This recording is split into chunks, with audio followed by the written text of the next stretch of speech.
Compañeras y compañeros de viaje, bienvenidos a un nuevo episodio en este pequeño rincón sonoro donde exploramos lugares que despiertan nuestra curiosidad y nos invitan a seguir descubriendo el mundo con los ojos de viajeros soñadores.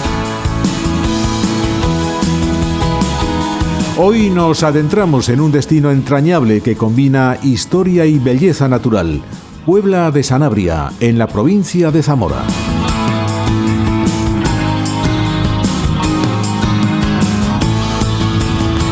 En este viaje sonoro recorreremos sus calles empedradas, subiremos hasta su imponente castillo, que fue de gran importancia en las guerras contra el vecino Portugal. Nos perderemos entre rincones que huelen a tradición y asomaremos al impresionante entorno natural que la rodea, donde el lago de Sanabria se convierte en espejo de montañas y leyendas. Quédate hasta el final, porque tendremos con nosotros una invitada que nos contará detalles y curiosidades que hacen de Puebla de Sanabria un lugar que no solo se conoce, sino que se siente. Así que ajusta tus auriculares, abre tu imaginación y acompáñame en este viaje que seguro te va a dejar con ganas de preparar tu próxima escapada. Te damos la bienvenida a nuestro programa para viajeros soñadores. Nos encantaría que al final nos dieses tu opinión, pero por el momento, ponte cómodo y disfruta de nuestro viaje. Como os hemos anunciado, nuestro destino de hoy es Puebla de Sanabria, una villa que parece salir de un álbum de antigüedades, pero que respira vida contemporánea. A lo lejos se la adivina en lo alto de un cerro, asomando su castillo, alrededor del cual se abre un trazado medieval de calles empedradas y fachadas de casas tradicionales. Antes de comenzar nuestra conversación con la invitada que nos llevará de paseo por el casco urbano y los principales monumentos, vamos a conocer algunos datos más de esta población zamorana próxima a la frontera portuguesa. Puebla de Sanabria forma parte desde 2017 de la relación de pueblos más bonitos de España, y a lo largo de la historia tuvo una especial relevancia por su ubicación, cercana a Portugal, lo que sirvió para convertirse en una villa aforada y fortificada. Además fue declarada bien de interés cultural.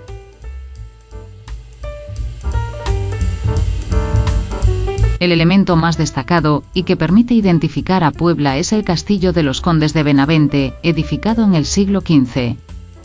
Con una imponente torre del homenaje que vigila el valle, y ofrece vistas que explican por qué el emplazamiento fue estratégico durante siglos.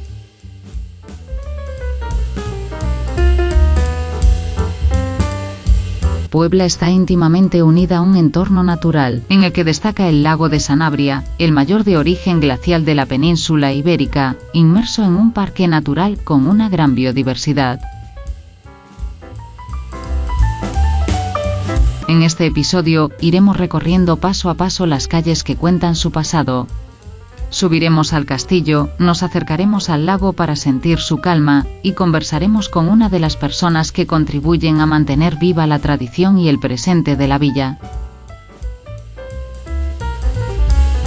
Quédate con nosotros para descubrir cómo es Puebla de Sanabria, su gastronomía, cómo es la vida de los sanabreses y recomendaciones prácticas que transformarán tu visión de Puebla de Sanabria y te animarán quizá a preparar la maleta y viajar para comprobarlo en primera persona.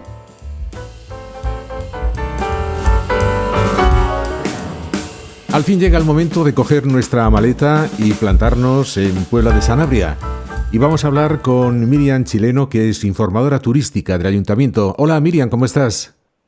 Hola, buenos días, bienvenidos a Puebla de Sanabria. Pues muchas gracias. Supongo que estarás en un entorno precioso, en el castillo probablemente, o cerquita del castillo. En el mismo castillo, la oficina de turismo se encuentra en las mismas instalaciones del castillo, justo a la entrada. Ahí os recibimos con los brazos abiertos para daros la información de nuestra villa y de nuestra comarca. Y también, claro, invitaros a visitar nuestro edificio más emblemático, el castillo.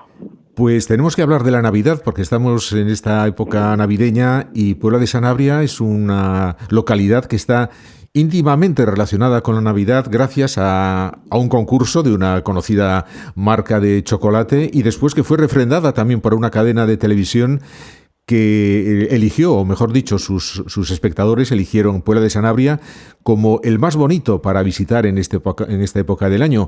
¿Cómo está Puebla de Sanabria vestida, engalanada de Navidad? Pues ahora mismo, desde el día 29 de noviembre, tenemos Puebla, como tú dices, engalanada. La tenemos vestida, llena de luces, que dan la bienvenida a nuestra Navidad. Una Navidad envuelta en luz, gracias, como bien dices, a Ferrero Rocher, que fue el concurso que ganó Puebla de Sanabria en el año 2018. Ese año, como bien dices, fue un año de locura para nosotros. Tuvimos un montón de actividad de promoción para que la gente, era una votación popular por medio de Internet, para que la gente nos votara y nos eligiera como ganadores, como merecedores de este regalo de la Navidad, y lo conseguimos en el año 2018 y estuvo aquí la tele.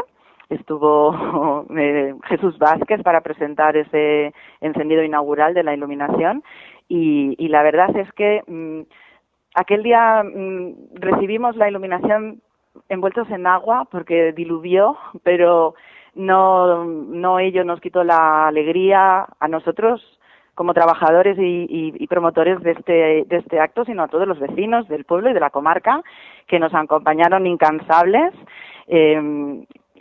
Daba igual que lloviera, que diluviase, que aquí estuvieron al pie del cañón para disfrutar de ese gran día, y gracias a eso hemos recuperado una Navidad diferente ya. Antiguamente, antes de este acto, las Navidades en Puebla de Sanabria y en el resto de Sanabria, que somos una zona rural pequeñita, se limitaba mucho porque nuestros vecinos iban a otros sitios a pasar la Navidad, y con este concurso hemos conseguido darle la vuelta, que nuestros vecinos se queden y que las familias vengan a pasar la Navidad en nuestra zona con ellos y que recibamos miles de visitas.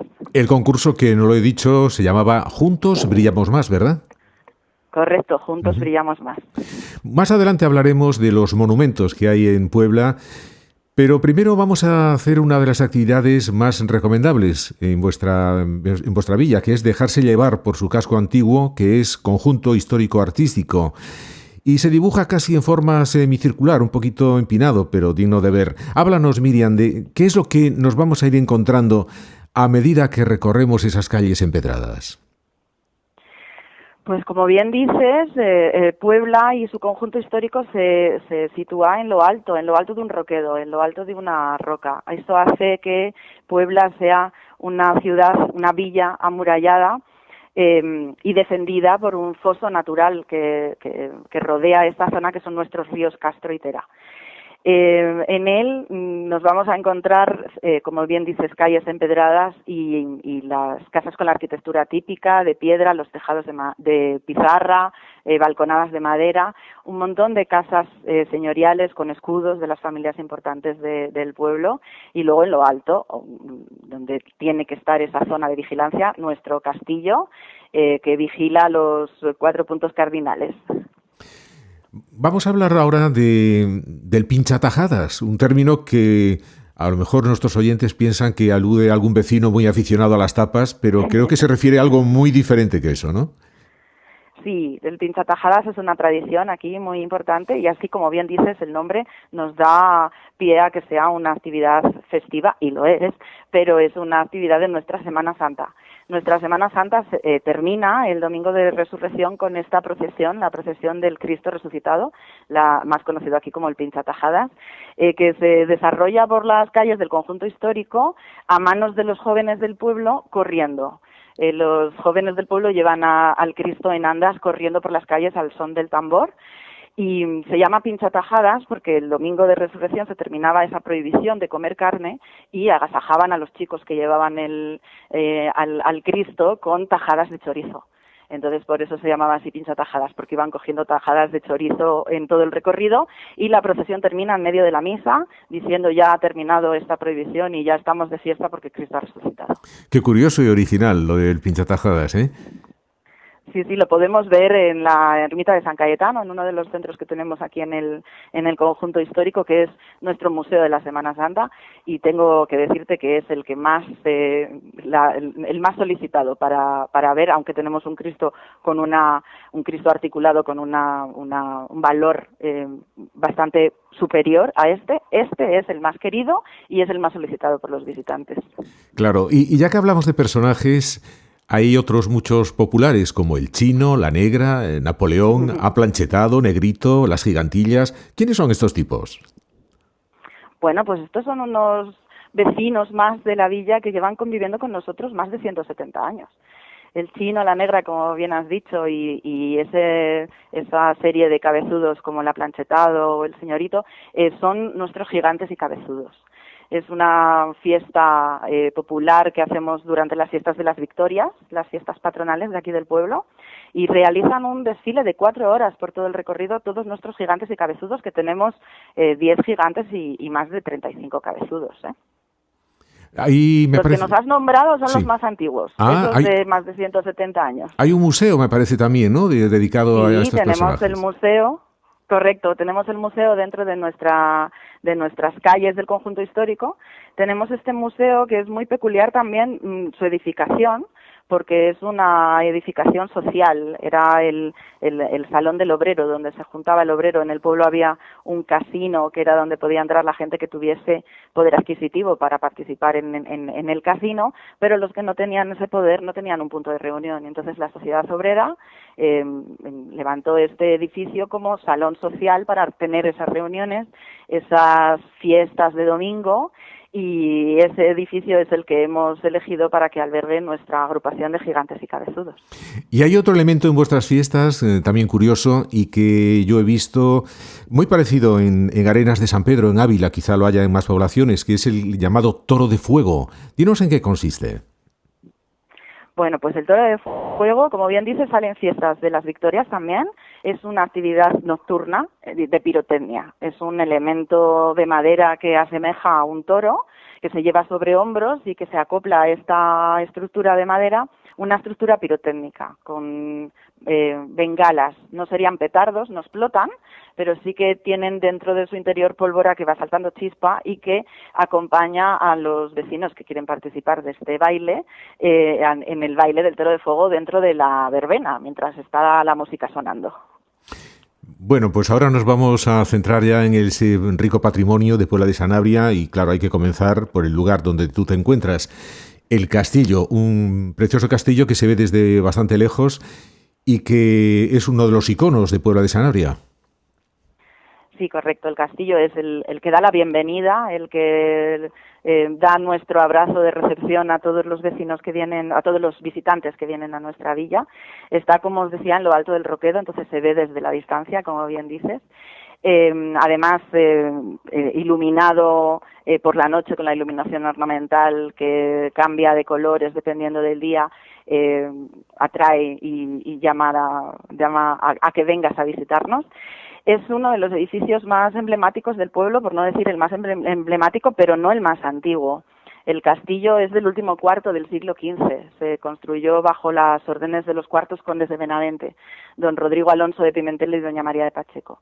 Se construyó sobre unas ruinas anteriores del siglo XII ya, de una torre de vigilancia. Estamos en una zona que limita con la frontera de Portugal. A 20 kilómetros de aquí está la frontera de Portugal. Entonces, en toda la historia de esta zona ha existido una torre de vigilancia para defender el territorio. Lo que se hizo en el siglo XV, en el último cuarto del siglo XV, fue amurallar esa zona de vigilancia, convirtiéndolo en un castillo ya habitable. Estamos entrando en el Renacimiento, las batallas ya no son tan necesarias, empiezan a utilizarse esos edificios como zona residencial. Este castillo nunca fue residencia de los condes de Benavente. Los condes de Benavente tenían su gran residencia en la ciudad de Benavente, pero aquí tenían este castillo siguiendo su uso tradicional de defensa, de vigilar el territorio, mostrando el poder de la familia de los Pimentel, y aquí estaban los soldados y los encargados de que todo funcionase de una forma correcta en esta villa. Y fue cárcel hasta el siglo pasado, ¿no? Sí, ha tenido muchos usos este castillo a lo largo de su historia, sobre todo militares. El último uso antes de ser nuestra casa de cultura fue cárcel. Durante la época de la guerra civil, la posguerra, aquí teníamos una cárcel de paso, no era una cárcel de larga estancia. Es como estamos tan cerquita de la frontera con Portugal, sobre todo los presos que estaban aquí eran presos del contrabando, que se detenían en la frontera y que estaban aquí un par de días hasta que se llevaban a su lugar de origen para ser ya allí juzgados. ¿Se puede visitar actualmente? Actualmente se puede visitar, el castillo está abierto todos los días del año, excepto los festivos locales y nacionales importantes, así como la Navidad, y lo tenemos abierto todos los días. En horario puede variar un poquito dependiendo de las fechas, sobre todo en verano, que ampliamos un poquito más el horario por la tarde, pero lo podemos visitar todos los días del año, con su contenido actual, que son un contenido informativo, turístico, cultural y patrimonial. Pues nos vamos ahora, si te parece, a la bonita Plaza Mayor. Ahí espero que nos comentes, que nos hables de 3 edificios también bastante emblemáticos, como son el Ayuntamiento con sus torreones, la ermita y una iglesia dedicada a Santa María del Azogue. Sí, la Plaza Mayor de aquí de Puebla de Sanabria es el centro neurálgico de todo. Es el lugar donde hacemos todos nuestros actos principales, nuestras reuniones principales, nuestras fiestas, nuestros mercados medievales, y ese es el uso que ha tenido esa plaza siempre, el centro del pueblo. Tendríamos en esa misma plaza unidos el poder del pueblo y el poder de la iglesia y el ayuntamiento. La iglesia de Nuestra Señora del Azogue es una iglesia románica. Realmente lo que tenemos ahora del románico serían las 2 portadas y la pila bautismal que está en el interior. Es advocación a Nuestra Señora del Azogue, que la encontramos en el interior y que se celebra el 15 de agosto, fiestas en las cuales nosotros aquí en Puebla celebramos nuestro mercado medieval, ya que ese era el uso principal que se daba a esta plaza, una plaza de mercado. Como bien dices, está la iglesia, está el ayuntamiento, ese edificio de la época de los Reyes Católicos, con las dos torres y 2 zonas arqueadas, un palco y la zona inferior que está rodeado por bancos, porque era ese uso social y ese uso del pueblo. Y por último tenemos esa otra edificación más pequeñita, casi adosada a la iglesia, le separa un pequeño pasillo por el que casi no podemos pasar los humanos, y es la ermita de San Cayetano, que era esta ermita donde os digo que está ahora la agrupación, o sea, la representación de la Semana Santa, el Museo de la Semana Santa de Puebla. Y esta ermita de San Cayetano era de uso particular, era de una de las familias importantes de aquí del pueblo y se utilizó para las misas particulares de esta familia y también como zona de enterramiento. Corrégeme, Miriam, si estoy equivocado, pero creo recordar que a finales del siglo pasado, en los años 90, se descubrieron un montón de lápidas en la iglesia de Santa María. Sí, en la iglesia de Nuestra Señora del Azogue, haciendo unas obras de rehabilitación, al levantar el suelo, se encontraron unas lápidas funerarias. Claro, todas las iglesias antiguamente eran centros de enterramiento de las familias importantes, claro. Y se encontraron varias de ellas expuestas, acristaladas, para que se pueda ver la lápida ahora mismo con el suelo que tiene actualmente la iglesia. ¿Y el órgano sigue funcionando? No, por desgracia, nuestro órgano, que es una joya, no está en funcionamiento, lleva mucho tiempo sin funcionar y estamos ahí buscando opciones de asentamiento y de arreglo, pero bueno, seguimos trabajando en ello. Te voy a dejar que bebas un poquito de agua, que descanses y unos segundos volvemos, ¿de acuerdo, Miriam? De acuerdo. Pues hasta ahora entonces. Estás escuchando Yo y mi maleta. Si quieres ver imágenes de nuestros viajes, busca en YouTube Yo y mi maleta. Allí encontrarás muchos destinos que te harán soñar. Únete a nosotros y conviértete en un viajero soñador. Volvemos a Puebla de Sanabria en compañía de Miriam Chileno, informadora turística del Ayuntamiento, ahora para hablar de otro monumento importante, aunque solamente quedan algunos restos, que es esa muralla medieval que en su día fortificó Puebla de Sanabria. Cuéntanos algo, Miriam.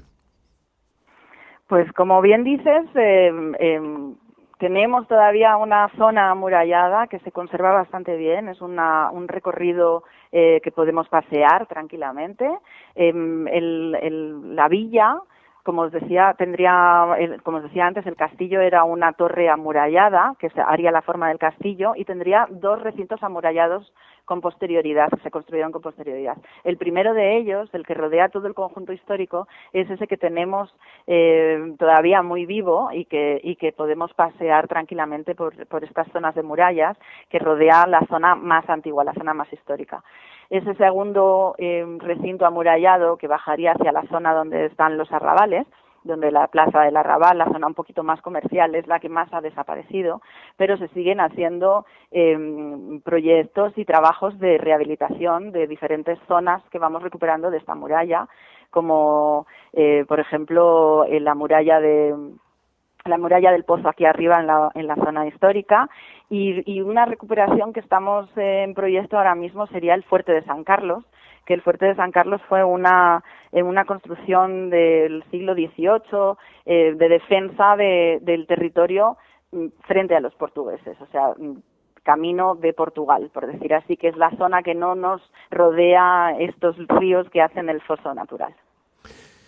Si el tren ha tenido siempre un punto de ser un medio de transporte romántico, yo creo que esta característica se ve acentuada si hablamos de la estación de ferrocarril de Puebla, un edificio del segundo tercio del siglo pasado y que afortunadamente todavía sigue manteniendo actividad ferroviaria, ¿no?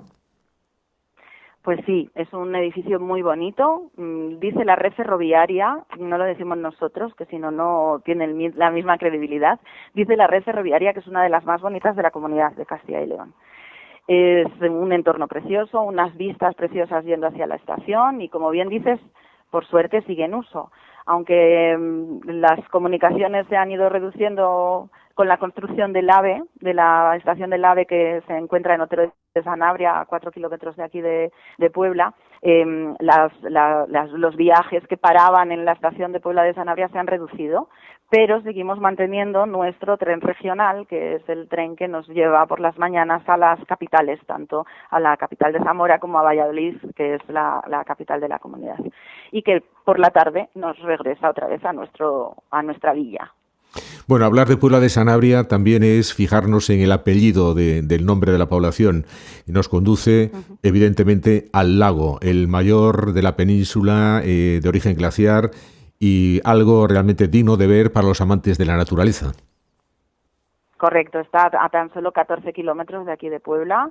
Es un paisaje impresionante, un paisaje glaciar, un lago de Sanabria, como bien dices, uno de los más grandes de la península y de Europa, de tipo glaciar, perdón, y rodeado de una naturaleza y de un paisaje espectacular en cualquier época del año, porque está rodeado de bosques que dan esa riqueza al terreno, tanto de producción de ejemplares como de colores, porque en cualquier época del año encontramos el verde de estas zonas tan llenas de agua, tan ricas en agua, en primavera con todos los árboles y la vegetación florida, en otoño con todos esos colores, con la caída de las hojas, que la verdad es que merece la pena visitarlo en cualquier momento, y qué decir del invierno, cuando tenemos nieve en nuestras cumbres y es un paisaje invernal precioso. Además que es parque natural desde el año 1978. Correcto, es parque natural, tiene esa protección, esa protección para seguir manteniéndolo y poder disfrutar de él muchísimos años. ¿Y qué es lo que puede ver el visitante en el centro de interpretación? El centro de interpretación, que ahora mismo se conoce como la Casa del Parque, es el centro de información del espacio natural. Allí vamos a encontrar una exposición fija con información del origen del lago, la flora, la fauna, toda la información de rutas de senderismo, de caminos tradicionales que podemos encontrar en el entorno. Tenemos exposiciones también itinerantes sobre la catástrofe que ocurrió en el año 59 cuando se rompió la presa. Y luego podemos encontrar encontrar allí algo muy curioso y que a la gente le llama mucho la atención, y es un vídeo en 3D que nos pasa todo el glaciarismo y vemos cómo realmente se formó este lago. Nos has definido hace un momentito muy bien las características de cada estación del año en relación con el lago. ¿Tú con cuál te quedarías? ¿Cuál es la época del año que prefieres para ir a visitarlo? Pues a mí personalmente la época que más me gusta es el otoño. Sí que es verdad que la primavera es un momento espectacular cuando los montes están en flor. Lo que pasa que la primavera, aquí hay un dicho, o había un dicho, porque ahora ya no se cumple tanto, que decía que en Sanabria solo hay 2 estaciones, la de invierno y la de tren, porque la verdad es que el invierno se nos hace un poquito largo, se hace largo, y la primavera no siempre llega en un momento concreto, por decir así. Hay veces que tenemos una primavera tardía. Pero en el momento en el que están todos nuestros montes llenos de la vegetación con floración, que son las montañas moradas, está espectacular. El otoño para mí es el que más me gusta porque es un poquito más alargado en el tiempo. Entonces encontramos toda esa variedad, es cuando nos damos cuenta de toda esa variedad que tenemos de vegetación. Los colores, cada ¿verdad? árbol. Exacto, cada árbol cambia de hoja en una época determinada y con unos colores totalmente diferentes, entonces da un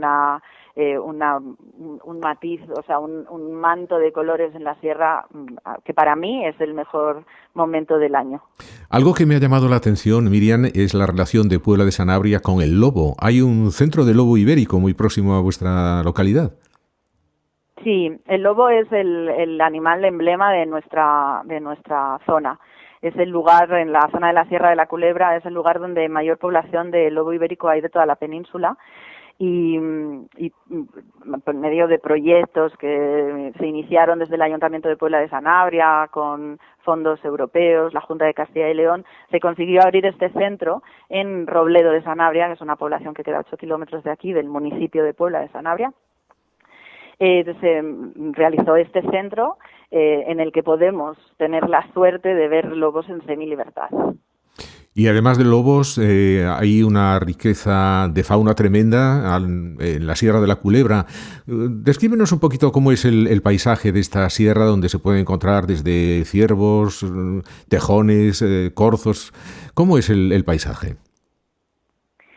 Pues mira, nosotros, Puebla, estamos justo en medio de estos 2 espacios naturales, el Parque Natural del Lago de Sanabria y la Reserva Regional de Caza de la Sierra de la Culebra, y desde aquí tenemos la visión perfecta de la diferencia de estas 2 montañas. Son 2 zonas de montaña, la Parque Natural del Lago, grandes picos de 2000 tenemos. La Sierra de la Culebra se llama así precisamente por su forma. Es una sierra no tan elevada, con picos más bajitos, pero que va siendo muy sinuosa, haciendo la forma de esa serpenteante, esa forma de culebra, por eso se llama así esta sierra. El paisaje también es diferente, obviamente no tiene la misma vegetación que en picos de 2000. Aquí tenemos más bosque, tenemos más zona de pinares y tenemos muchos robles, muchos castaños y monte bajo, claro, como en todo, que dan riqueza no solo paisajística, dan riqueza productiva también, porque aparte de los productos que tenemos de estos mismos árboles que nos dan sus productos, como la castaña, por ejemplo, que es un producto importante, también nos dan un producto micológico muy importante, muy a señalar. Yo y mi maleta. Relatos para viajeros soñadores. No olvides dejar tus comentarios y regalarnos un me gusta.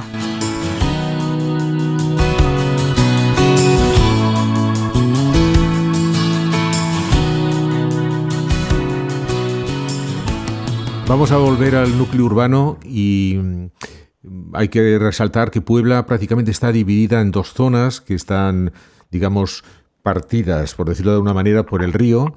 Y una vez que pasas el puente hay unas escaleras que son verdaderamente traicioneras y yo creo que reservadas a aquellos que están en plena forma. ¿Cuántos escalones tienen esas escaleras que llevan, creo que a la zona del castillo, ¿no? Voy a hacerte un matiz, son reservados a los que tienen buena forma física y a los inocentes. Los que llegan por primera vez me encuentro entre los inocentes a nuestra también. villa y suben las escaleras pensando que vamos a llegar antes, pero son unas escaleras pegajosas. 231 escalones tenemos en esas escaleras. No está nada mal, ¿eh? No está nada mal, para nada. Ahora, eso sí, las vistas que hay subiendo merecen la pena. Y tenemos varios miradores en el recorrido con unos banquitos para que nos sentemos y podamos disfrutar de las vistas.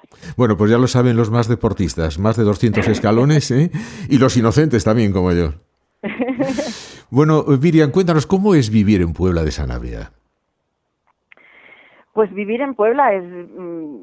Yo, por ejemplo, que soy originariamente de aquí, de Puebla, es un privilegio. Vivir en Puebla es un privilegio. Yo he tenido la suerte de poder trabajar en mi ciudad, en mi villa, y poder quedarme aquí a desarrollar mi actividad.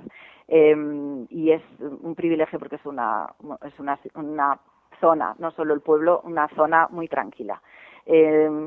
Tenemos nuestras cosas como zona rural, que nos tienen un poquito ahí así más preocupados o más aislados, como la cercanía con los médicos, la cercanía con la educación.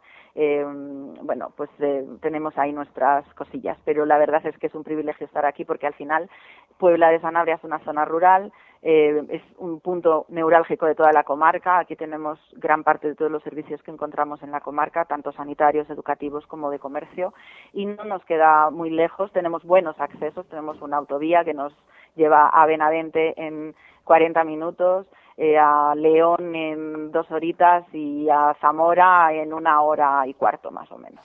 Bueno, has dicho que es un pueblo tranquilo, lo es, pero yo recuerdo una vida nocturna bastante alegre, ¿no? Bastante divertida. ¿Sigue habiéndola? Pues ya no es lo mismo ¿Ah, no? que era antiguamente, que antes tenía muchísima vida. Lo que pasa es que las modas cambian. Eso es en todas las ciudades. Yo creo que ha pasado lo mismo, que al final ahora estamos recuperando el tardeo. Más que la nocturnidad y alevosía, que la noche. Sí. En épocas, dependiendo de la época del año, pues tenemos más actividad que en otras, claro, pero en épocas buenas tenemos una actividad muy, muy importante por las tardes. Por ejemplo, volviendo a la Navidad, desde que tenemos nuestra iluminación navideña, todas las tardes que se encienden las luces de Navidad a las 6:30, acompañándonos con un hilo musical navideño, da pie a dar paseos por nuestras calles, por este conjunto histórico, por disfrutar de nuestro mercadillo navideño que tenemos en la Plaza Mayor y por consumir en nuestros bares y en nuestros restaurantes de la zona, que da pie a tomar unos cócteles así un poco tardíos también interesantes. Pues qué entrañable tiene que ser el pasear en Navidad por Puebla y escuchando música navideña, ¿eh? Algo muy bonito.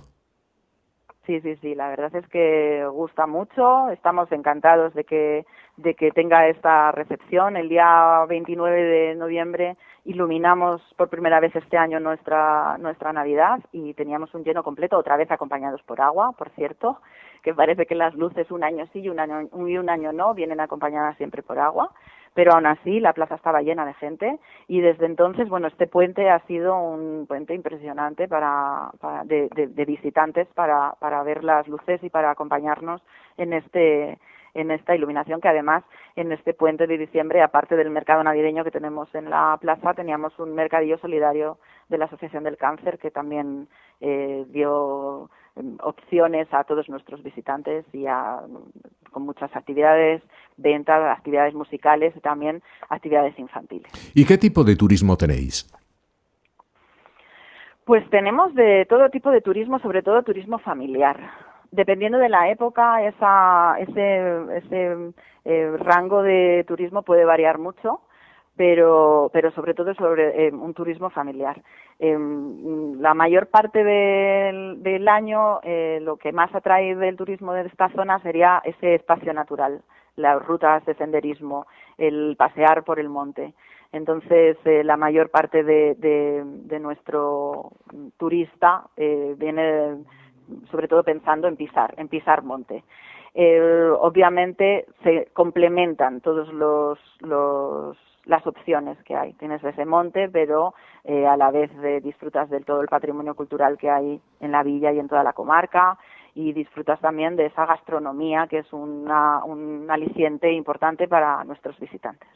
A lo largo de estos minutos hemos hablado en alguna ocasión de esa relación bélica que hubo en su momento con Portugal. ¿Tenéis mucho turismo portugués, teniendo en cuenta que a poco más de 40 kilómetros hay una ciudad ya importante de la región de Trás-os-Montes, como es Braganza? ¿Hay mucho turismo portugués en Puebla? Sí, tenemos bastante turismo portugués y desde aquí se acerca mucho, aparte del turismo que recibimos, hasta Braganza a conocer la ciudad también. Como bien dices, ha sido una situación bélica durante muchos años, pero ahora somos hermanos, somos países hermanos y luchamos por un progreso común, por decir así, y sobre todo aprovechando todas estas circunstancias turísticas. Desde Braganza viene mucha gente a disfrutar del parque natural. Es que Braganza está atravesando el espacio natural del Parque de Montesinos, que sería la Sierra de la Culebra, pero en la zona de Portugal, que son montes más bajitos. Entonces, desde allí, desde Braganza, cuando nosotros tenemos nieve en estos picos de 2000, dicen que desde allí ven la nieve y que sienten nuestro frío. Entonces vienen un poquito a acompañarnos, a darnos calor en esos días de invierno. Es curioso... Ellos... Sí, perdona. ¿Perdón? Sí, dime. No, decía que es muy importante ese visitante portugués que tiene, y luego también muy devoto de nuestra Virgen de las Victorias, que son las fiestas que celebramos aquí en septiembre. Sí, te iba a decir que es curiosa la relación que se da entre poblaciones limítrofes de España y Portugal en la zona noroeste, tanto de Zamora, Ourense, Pontevedra, a pesar de que hubo sus fronteras, los problemas con los contrabandistas que también citaste. Realmente existe una sensación de hermanamiento en todas estas ciudades, por ejemplo en Tui, Valencia, Domiño, en Chaves, sí. Berín, y vosotros Chaves, también Berín. Con Braganza. Nosotros con Braganza tenemos ese hermanamiento. Al final pues son zonas un poquito más aisladas, en zona de frontera, que estamos un poquito más alejados de todas esas zonas importantes, de zonas neurálgicas y de gran vida. Entonces nos apoyamos entre nosotros. Y fíjate qué curioso que en esta zona, tú has hablado de zonas como Chaves, Chaves Berín, que son una comunidad que hacen muchas cosas en común, o Valencia Domiño, que también están muy cerquita. Nosotros tenemos una cosa añadida entre Puebla y Braganza. Puebla y Braganza hay 41 kilómetros de distancia entre ellos, pero en medio tenemos un pueblo que se llama Río Honor, que es Río Honor de Castilla la mitad y Río de Honor la otra mitad, porque la frontera lo divide en dos. Tenemos un pueblo que es mitad español y mitad portugués. Curiosísimo, ¿eh? Sí. En época de las fronteras, antes de la Unión Europea, tuvo que ser, bueno, algo muy simpático, ¿no? Tener que cruzar una frontera en el mismo pueblo. En el mismo pueblo. Tenemos unas fechas mucho más cercanas que ha sido igual, incluso más dramático, que ha sido en la época del COVID, que se cerraron las fronteras y no podíamos pasar de un país a otro, y en este caso la frontera justo estaba en la mitad del pueblo y no se podían comunicar los de un lado del pueblo con los del otro, teniendo incluso tierras de labranza y de trabajo en el otro pueblo. O sea, no podías pasar con facilidad a tus zonas de trabajo. Qué cosas más curiosas y cuánto separaron las fronteras en su momento, ¿eh? Verdad, sí. Eso es. ¿Y qué supone para Puebla de Sanabria el Camino de Santiago? Porque estáis cerca, creo, corrígeme si me equivoco, de la variante mozárabe-sanabresa, me parece que se llama. Exacto. La variante mozárabe-sanabresa es una variante de la Vía de la Plata, que se separa en la zona de Zamora y va hacia Santiago de Compostela. La Vía de la Plata tradicional sube por Ponferrada para entrar por allí, y esta se separa en Zamora para acercarse por Ourense, para pasar por la ciudad de Ourense. Este Camino de Santiago pasa por aquí, por toda la comarca de Sanabria y Carballeda, y por Puebla de Sanabria. Es una de las paradas de las diferentes etapas de este camino, y es un camino, la verdad es que es bastante transitado, es bastante utilizado por los peregrinos. Sí que tenemos que decir que los peregrinos cuando llegan aquí ya empiezan a ver la luz al final del túnel, por decir así, porque sí que es verdad que las etapas que hay anteriores, atravesando Zamora, Salamanca, son etapas muy llanas, de mucho campo, y al llegar aquí empieza la vegetación, la arboleda, la sombra importante para el peregrino en épocas de calor, y pasan por aquí y están aquí unos días incluso, deciden descansar en esta zona un par de días para, ya que se hace el Camino de Santiago, escaparte y hacer incursiones en las zonas limítrofes como el lago de Sanabria. Bueno, Miriam, ¿te parece que nos vayamos a comer algo? Venga, vamos. Pues, ¿qué me aconsejas tomar que sea típico de Puebla de Sanabria? Bueno, pues en cualquiera de los restaurantes que encuentres en Puebla de Sanabria vas a encontrar el producto típico de aquí, que es la ternera. La ternera listana sanabresa es el producto autóctono, la carne que hay que comer por excelencia. Vamos a encontrar también abones de Sanabria, que son unas especies de faves así grandes, pero fáciles de digestión, que se hacen en de diferentes maneras, en las diferentes épocas del año. Las podemos comer en un potaje contundente para recuperar fuerzas y entrar en calor en pleno invierno, pero también en ensalada o con almejas en veranito para que sea así un poquito más fresco. Y luego tenemos una tapa, un pincho que hay que probar sí o sí, que es el pulpo a la sanabresa. Que Qué curioso. Es que el lago sea sanabrés, ¿eh? Sí. no quiere decir que el pulpo sea del lago, no hay que pulpos sea en el sanabrés. agua. Sí. No hay pulpos en el lago. Bueno, entonces, pero sí que ¿cómo tenemos es? el pulpo a la sanabresa, que es muy parecido al pulpo a feira, al pulpo gallego. Lo que pasa que aquí se le echa ajo crudo en el aderezo y las patatas, normalmente los cachelos, se cuecen en el mismo agua que el pulpo. Bueno, te he oído decir cachelos y feira. ¿Mucha relación también con Galicia, vosotros? Muchísima relación con Galicia. Estábamos muy cerquita de ese límite con la provincia de Orense, teniendo en nuestra comarca muchos pueblos que hablan gallego incluso. Nosotros somos de un pueblo común originario que vivió en esta franja, el pueblo celta de los Zoelas, y que tiene, con la evolución, o sea, con el paso de los años, ha tenido una relación con el asturleonés. Entonces ese idioma ha ido derivando y mezclándose entre el gallego, el portugués, el asturiano, haciendo nuestro sanabrés, que se habla en alguno de los pueblos de nuestra zona.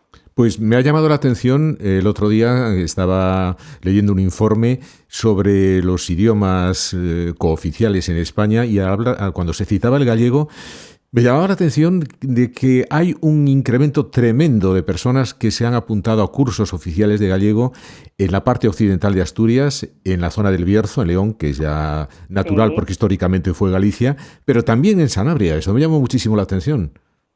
Sí, es por eso, la cercanía y por el resto, por decir así, que tenemos en nuestra conciencia de población, como de ser ese pueblo único y unido que eran los Zoelas, que era ese pueblo celta. Oye, volviendo a la mesa, Miriam, me viene a la cabeza que hace años era famosa la trucha de Puebla de Sanabria. Ya no sé si quedan truchas, para empezar, pero ¿todavía se da este plato? Quedan truchas en nuestros ríos, pero con unas restricciones muy importantes a la hora de la pesca, porque la pesca estaba terminando con la población de truchas. Entonces ahora se han hecho varias intervenciones en nuestros ríos para facilitar el desove de la trucha y que estén las truchas en libertad campando por nuestros magníficos ríos, pero sí que es verdad que la pesca es bastante controlada en el tema de pescar trucha, y entonces la que encontramos en nuestros restaurantes, en nuestros platos, normalmente es de piscifactoría.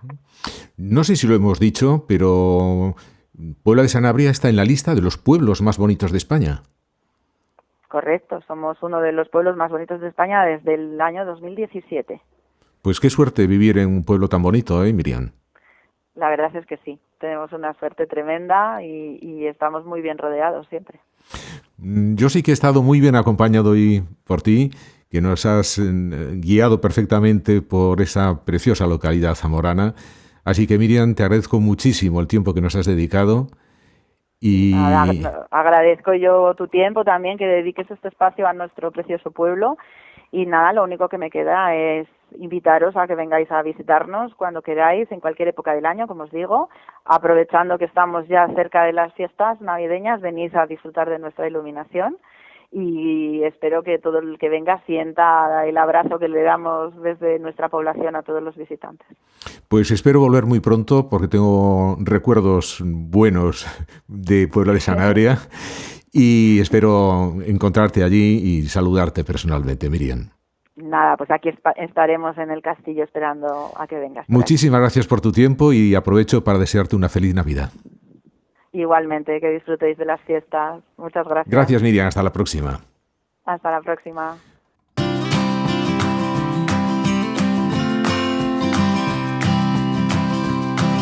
Y así llegamos al final de nuestro viaje sonoro por Puebla de Sanabria. Espero que hayas disfrutado de este recorrido y sentido el encanto de sus calles empedradas, la historia que guardan sus monumentos y la magia de sus alrededores.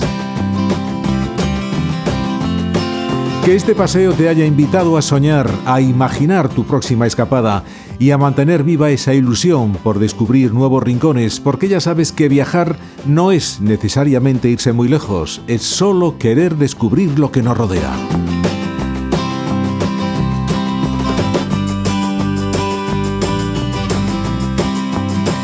Si tu plataforma te lo permite, danos un me gusta, suscríbete o síguenos en este canal y déjanos tus comentarios, porque cada vez que nos escribes es como si nos estrecharas tu mano. Me encantará encontrarte en un próximo viaje. No olvides nuestra cita. Gracias una vez más por acompañarme y sigue viajando, sigue soñando y nos escuchamos en el próximo destino.